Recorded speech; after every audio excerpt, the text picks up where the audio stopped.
What's up, guys? So I haven't been on since before Thanksgiving. I've been looking over some of my videos. Man, do I suck. But you know what? Whatever. I'll try to make them better. Like I told you guys in the past, my main reason for being on here is I plan on doing videos from when I become owner-operator. I want to take you guys through every step of the way. You know, from day one, the day I get my truck, to the company I sign up with, to the trailer I haul, to all my bad experiences, my good experiences, everything that I do owner-operator, put that information out there. But until then, if you guys have any interest in hearing me talk or explain things about trucking or whatever the case may be, any suggestions on videos, you know, shoot me a comment or send me a message, whatever, here or Facebook. Let's see. It's been since before Thanksgiving since I did my last video, so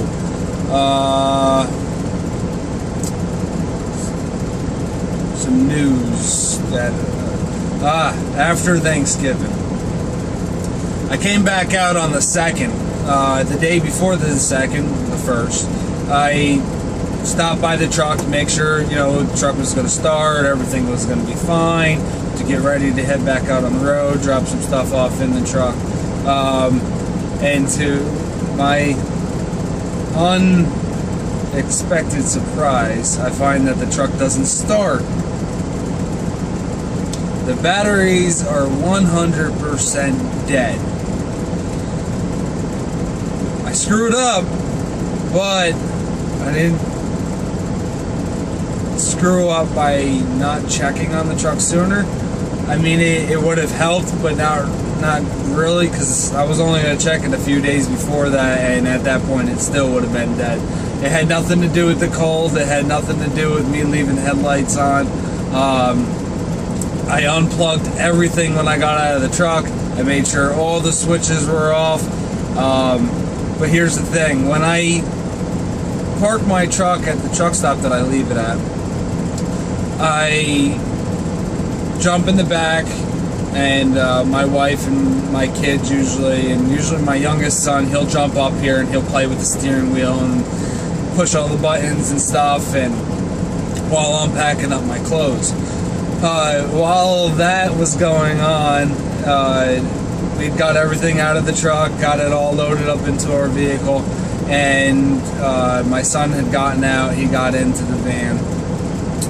And I come back up front, I take out the keys, I recheck all the buttons, make sure everything's back off before I get out and lock up. Well, everything was off. I got out, locked up, whatnot. Well, when I come to the truck and the truck was dead, I hooked up the jumper cables to give it some juice to get it charged up so I can get it started and have it ready for the next morning.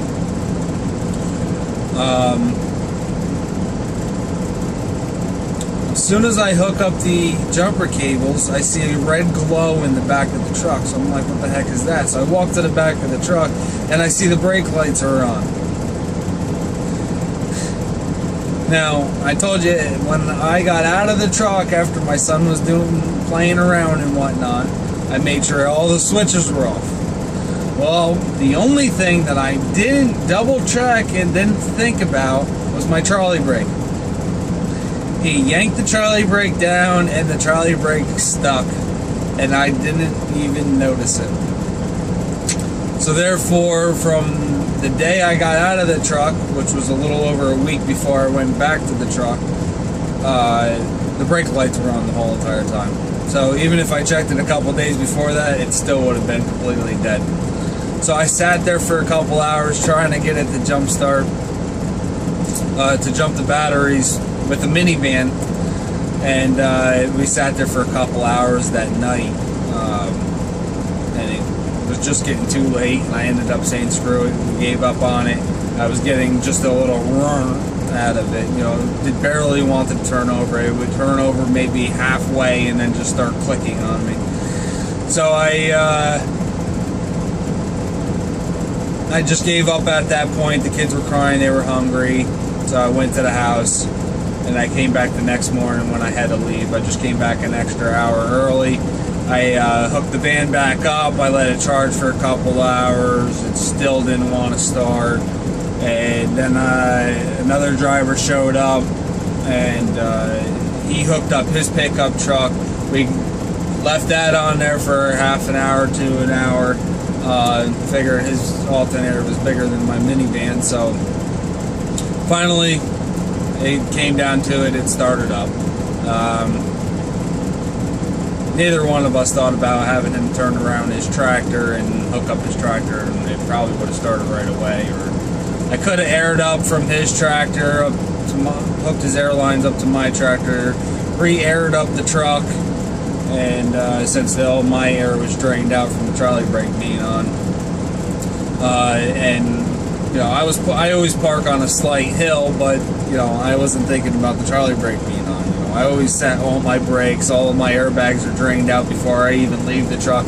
This way, you know, I have backup air, so when I get into the truck, you know, I have air to roll to give it a jump start or pop start if I need to. Sorry, my nose itches.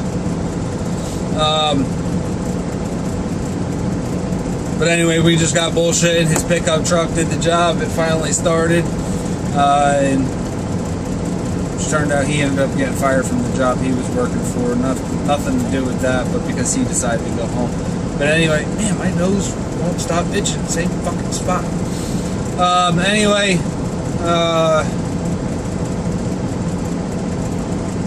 yeah, I've been out since the 2nd. After dealing with that. Hope you guys enjoyed the little story. Like, comment, share, whatever.